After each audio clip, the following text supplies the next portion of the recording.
नमस्कार दर्शकों, खबरनवीस में आपका स्वागत है। अगर आपने खबरनवीस को सब्सक्राइब नहीं किया है तो इसे जरूर सब्सक्राइब करें और लेटेस्ट खबरों और अपडेट्स के लिए बेल आइकॉन को भी जरूर दबाएं। देखिए, कोर्ट के फैसले को नजरिए में तौलना मुनासिब नहीं होता।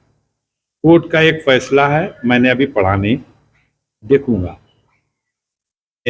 इस कोर्ट के फैसले से हम संतुष्ट नहीं होंगे तो इसको माननीय उच्च न्यायालय में चुनौती दी। गाजीपुर लोकसभा से बहुजन समाज पार्टी के सांसद अफजाल अंसारी 18 दिसंबर रविवार को जिला विकास समन्वय एवं निगरानी समिति दिशा की एक बैठक में गाजीपुर आए थे, जिसमें जिला प्रशासन, पुलिस प्रशासन के अधिकारियों के साथ बलिया सांसद बीरेंद्र सिंह मस्त और गाजीपुर के सभी जनप्रतिनिधि मौजूद रहे। इस बैठक के बाद अफजाल अंसारी मीडिया से मुखातिब हुए और बीते 15 दिसंबर को गाजीपुर कोर्ट से आए सजा के फैसले पर उन्होंने अपने छोटे भाई पूर्व विधायक मुख्तार अंसारी को गैंगस्टर कोर्ट से 10 साल कैद बामशक्कत और 5 लाख रुपए के अर्थदंड की सजा सुनाए जाने के सवाल पर प्रतिक्रिया देते हुए कहा है कि कोर्ट के फैसले पर कोई टिप्पणी नहीं की जा सकती, लेकिन जिस मामले में सजा हुई है उसकी प्रक्रिया पूरी नहीं थी और फैसले का अध्ययन करके वे लोग हाई कोर्ट में जाएंगे। आइए सुनते हैं अफजाल अंसारी की पूरी बात। देखिए, कोर्ट के फैसले को नजरिए में तौलना मुनासिब नहीं होता। कोर्ट का एक फैसला है, मैंने अभी पढ़ा नहीं, देखूंगा। इस कोर्ट के फैसले से हम संतुष्ट नहीं होंगे तो इसको माननीय उच्च न्यायालय में चुनौती दी जाए। हम इतना आपको बता दें कि मुख्तार अंसारी पिछले लगभग 18 वर्षों से कारागार में हैं। बिना सजा हुए भी तो एक आजीवन कारावास के बराबर वो सजा काट चुके हैं। अब जाहिर सी बात है कि अब इस केस में जो गैंगस्टर का केस है, इसमें मैक्सिमम 10 साल की सजा जो हो सकती थी वो यहाँ के न्यायालय ने दिया है। अब उनका विवेक जो पत्रावली पे उनके साथ साक्ष्य थे उसके हिसाब से अब इसको माननीय उच्च न्यायालय में जब चुनौती है। देखिए, एक बात बताएं, ऐसी परिस्थितियां एक बार 2002-03 में उत्पन्न हुई थी। तब मुख्तार अंसारी के विरुद्ध टांडा कोर्ट दिल्ली में जज थे, उस वक्त ढींगरा साहब बड़े मशहूर जज हुआ करते थे। उन्होंने इसी तरह से 10 साल की सजा मुख्तार अंसारी को टांडा में दी थी और माननीय सर्वोच्च न्यायालय में उस सजा के आदेश को चुनौती दी गई थी, क्योंकि टांडा हाईकोर्ट में नहीं उसको चुनौती, वो हाईकोर्ट के पैरेलल उसके भी हाफ पे ये कोर्ट होती थी, स्पेशल कोर्ट, तो उसको सुप्रीम कोर्ट में चुनौती दी गई। अब माननीय सर्वोच्च न्यायालय ने उन्हें बाइज्जत बरी कर दिया। मुद्दा भी अजीब तरह का है। यहां जो मुद्दा था उनके वकीलों ने जो उठाया वो ये उठाया कि यूपी गैंगस्टर एक्ट 1986, इसमें इस तरह की व्यवस्था है कि ये पुलिस जब किसी के विरुद्ध कायम करती है तो साथ ही साथ वो डीएम से उसका अप्रूवल लेती है और डीएम से अप्रूवल लेने के बाद किसी के विरुद्ध गैंगस्टर का मुकदमा कायम होता है और फिर उसकी जब चार्जशीट देती है तब डीएम से अप्रूवल ले लेती है। मुख्तार अंसारी के गाजीपुर वाले केस में इतना तो स्पष्ट है कि अप्रूवल डीएम से नहीं लिया गया, यह बिल्कुल स्पष्ट है। यहां पे जब उन लोगों ने यह दरखास्त डाली कि अप्रूवल के बगैर ये केस हमारे विरुद्ध कैसे चलाया जाए, तो यहां न्यायालय ने उनकी एप्लीकेशन खारिज कर दी। वो लोग हाईकोर्ट चले गए। अब ये लीगल इशू डिसाइड होना था 16 तारीख को और एक दिन पहले यहां 15 तारीख में डिसाइड हो गया, तो वो रिट जो गए थे ये वो इन्फेक्चुअस हो गई, लेकिन वो विषय डिसाइड नहीं हो सका, वो लीगल इशू डिसाइड नहीं हो सका कि जिसमें बिना अप्रूवल के भी चलाया जा सकता था केस कि नहीं चलाया जा सकता। एक बात। और दूसरी बात यह है कि यही सेम बिंदु था सुप्रीम कोर्ट में।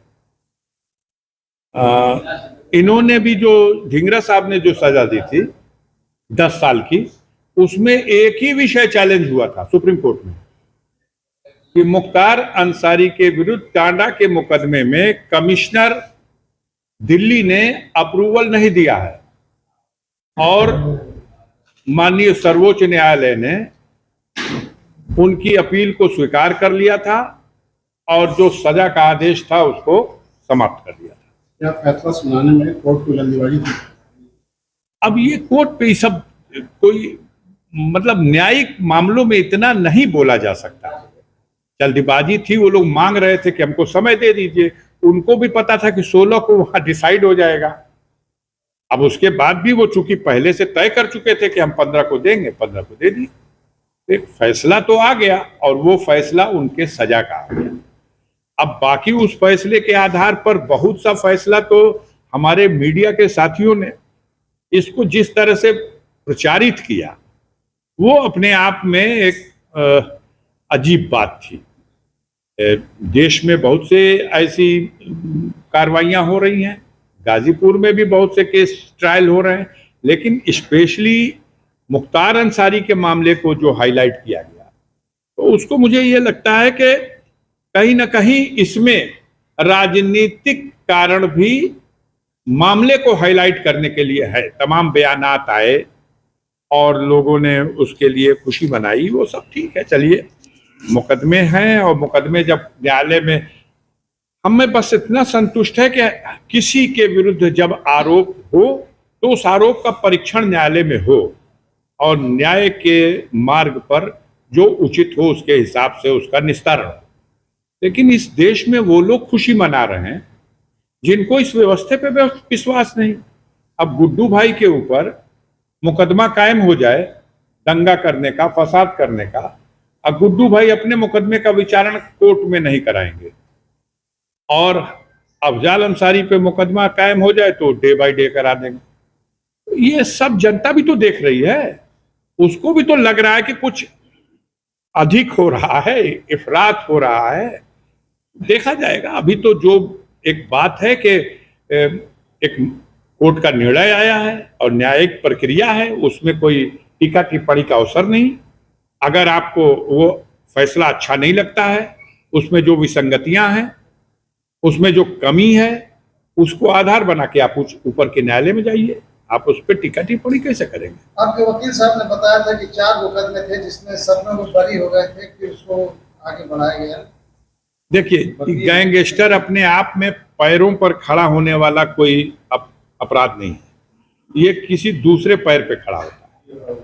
जैसे किसी के विरुद्ध एक मुकदमा है या किसी के विरुद्ध 2-4 मुकदमा है, तो जब गैंगस्टर का मुकदमा कायम होता है तब उसमें लिखा जाता है कि ये आदमी गैंगस्टर एक्ट में इसलिए इसके खिलाफ मुकदमा कायम किया जा रहा कि इसने फला जगह घटना की, फला जगह घटना की, फला जगह घटना की, इन घटनाओं में ये अभियुक्त है और इसलिए अभी ये बहुत सिलसिले से घटनाएं कर रहा, इसलिए इसके विरुद्ध हम गैंगस्टर एक्ट की कार्रवाई कर रहे हैं। आपने ये आधार बना के कर दिया। अब ये सच है कि 4 मुकदमे उसमें के छूट चुके थे और 5वां मुकदमा जो था अभी निर्णय नहीं आया था। ऐसा भी नहीं था कि उसमें वो दोषी पा गए थे, लेकिन अब इस मुकदमे के आने की वजह से हो सकता है उस मुकदमे में भी ये आधार बना लिया जाए या इसको आधार न भी बनाया जाए तो इस रोशनी में उसके निस्तारण पे सोचा जाए। अब मुख्तार का तो लखनऊ की अदालत में एक धमकी देने के मुकदमे में 7 साल की सजा दी है। आप अगर देखेंगे तो शायद देश में नजीर नहीं मिलेगी।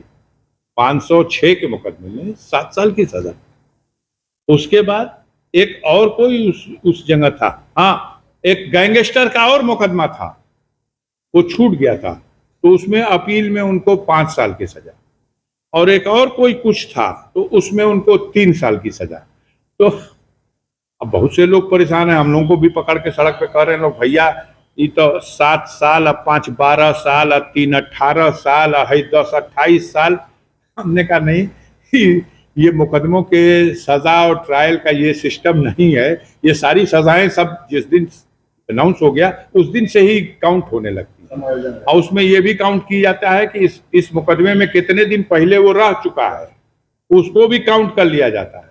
मैं समझता हूँ वहाँ जो मुकदमे जिन मुकदमों में सजा हुई है, जितने जितने दिन की हुई है उससे ज्यादा दिन से उन मुकदमों में वो जेल में है, और यहाँ भी कुछ न कुछ दिन जरूर रहे अगर होंगे। आपने खबरनवीस को सब्सक्राइब नहीं किया है तो इसे जरूर सब्सक्राइब करें और लेटेस्ट खबरों और अपडेट्स के लिए बेल आइकॉन को भी जरूर दबाएं।